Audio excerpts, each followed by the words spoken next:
Something we need to take care of, the war propaganda. We have this article, supposed ISIS beheading of American journalist. The corporate media is employing adverbs, purportedly, seemingly, apparently, to describe the reported beheading of American freelance journalist James Wright Foley. On Tuesday, a video was posted on YouTube allegedly showing Foley's beheading. The video is titled "A Message to America" and shows a man said to be Foley on his knees. Now, I haven't had a chance to see the full video of this because I haven't been able to find it. I looked on YouTube, Live Links, several other sources. The best thing I could find was a guy who was on his knees and a knife comes to his throat. Then it cuts and it ends up with a guy laying on the ground with his head chopped off, which leads a lot of people to speculate the authenticity of this video. So I can't so much speak on that, but I can speak on how this is being used. The war drums are being beaten. Barack Obama came out with a very quick reaction to this. U.S. will do what it must against the cancer of IS. From governments and peoples across the Middle East, there has to be a common effort to extract this cancer so that it does not spread.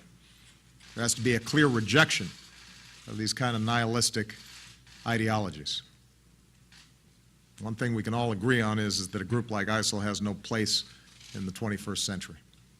And that's from a good, strong speech from Obama. He talks a good game. But the issue is, as much as he doesn't like ISIS, he's funding people, the Syrian rebels, who are doing the similar actions to ISIS, cutting off people's heads, burning down entire villages. So as much as he wants you to act like he cares about the situation, he's arming people who are doing the exact same thing. But it doesn't stop with President Obama. The CFR is now involved. CFR boss calls for military action against ISIS. Richard Haass, director of the Council on Foreign Relations and a former high-level functionary at the State Department, is calling for attacking ISIS. His tweet reads, "Foley murder shows ISIS a global threat. Need to broaden U.S.-led campaign beyond humanitarian and protection of U.S. personnel to the strategic." The CFR, as Hillary Clinton has repeatedly admitted, drives U.S. foreign policy. So you have these guys all around from Obama on down saying that, hey, we need to go to war with ISIS, another boogeyman. We can't just have Al-Qaeda after 9/11. Now we need a new boogeyman. So they want to go out and, I guess, combat ISIS. But the issue is you have ISIS that isn't really confined to any one particular area. So if you declare war against an enemy with no specific nation, then what are you going to do? You see the map of ISIS, their 5-year plan has big chunks of Africa and other areas blacked out, saying this is how we plan to expand in the next 5 years. Also in Ferguson, Missouri, we see the guys walking around behind the TV crews with the ISIS is here flags and all that stuff. So, how are we going to combat ISIS? Do we need to send more troops to Ferguson, Missouri to fight ISIS? Do we need to send more troops, more boots on the ground in Africa to combat ISIS? And that's the issue with this. Meanwhile, you have them funding people who are doing the exact same things as ISIS, but they hate that when, ISIS does it. The thing that I hate, attacks on my Second Amendment rights. Smart gun inventor threatens Attorney General Eric Holder, I'll burn it down. Smart gun inventor Bill Gentry of Kodiak Industries threatened in a closed 2013 meeting with Attorney General Eric Holder to, quote, burn it down, end quote, if his new technology is mandated by gun control laws.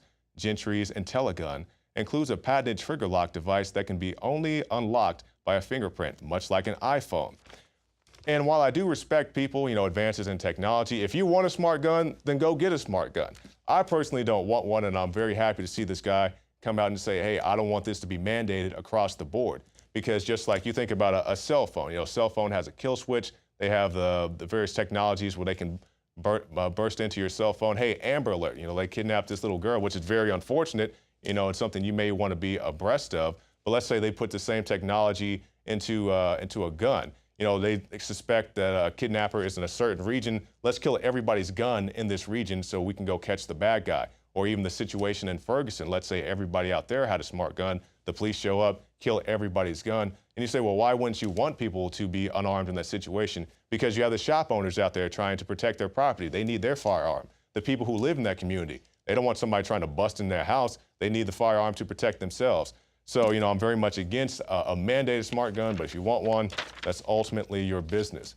And let's talk about the business of the green movement, because, this is some mean green going on here. Solar power plants downside, birds igniting in midair.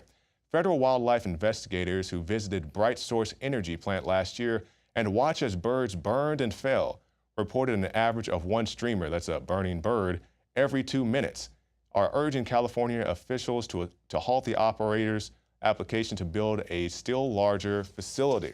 So what they want to do is have even more solar farms, and I think solar is great. I think it's a great alternative energy. I'm interested in it myself. I just can't afford it at this juncture.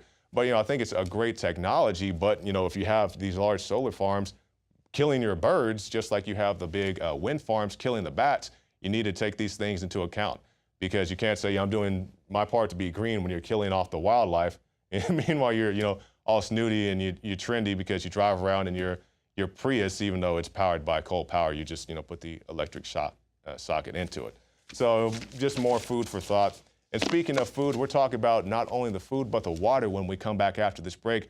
Rob Dew will be talking about the threats you may face if you do not do the filtered water system like we have here at Infowars.com. Also, Staff Sergeant Joe Biggs will be documenting the situation from last night in Ferguson, Missouri. And also Larry Pinckney will give you the whole breakdown of what he thinks about President Obama's current regime. This is the Infowars Nightly News. Stay tuned.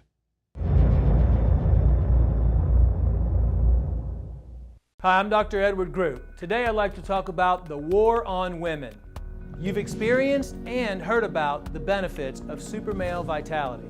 Now, the new formula has arrived. Introducing the new Super Female Vitality. I have specifically designed this formula to help the body naturally regulate itself without the use of artificial hormones. Key ingredients chosen from the highest quality sources. Each of these ingredients works synergistically with the female body in order to maximize overall vitality. You've heard the reviews and the feedback on how the original Super Male Vitality has revitalized relationships. Now, both the man and the woman can have the revitalization in their own bodies with Super Male Vitality and Super Female Vitality. Secure your Super Female Vitality today from our limited stock at InfoWarsLife.com.